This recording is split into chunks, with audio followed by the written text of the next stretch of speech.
वाहतूक नियमांचं उल्लंघन करून विरुद्ध दिशेने येणाऱ्या वाहन चालकांनो सावधान, कारण अशा वाहन चालकांना चाप बसवण्यासाठी ठाणे वाहतूक शाखेने टायर किलर बसवलेत। स्टेशन परिसरातील पंजाब नॅशनल बँकेसमोर प्रायोगिक तत्वावर आज पहिला टायर किलर बसवण्यात आला असून नियमांना पायदळी तुडवण्याला चांगलाच दणका बसणार आहे। स्टेशन परिसरातील वाहतूक कोंडी, विरुद्ध दिशेने वाहतूक, रिक्षा चालकांची मुजोरी आणि अपघात या सर्व बाबींना आळा घालण्यासाठी वाहतूक शाखेने महापालिकेच्या मदतीनं ठाण्यात पहिल्यांदाच टायर किलर ही संकल्पना राबवली।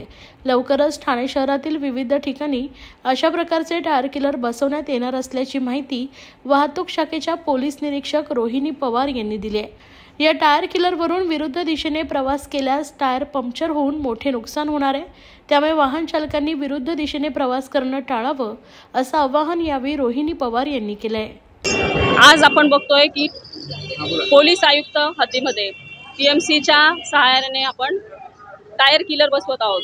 याचा सगळ्याच नागरिकांना फायदा होणार आहे।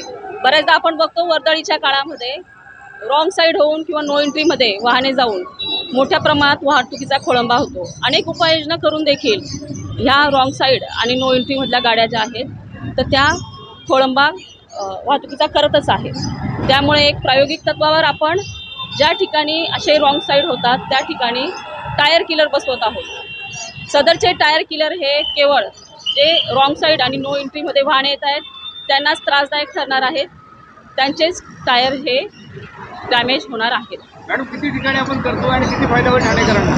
तुम्हाला किती सुविधा मिळेल यातून?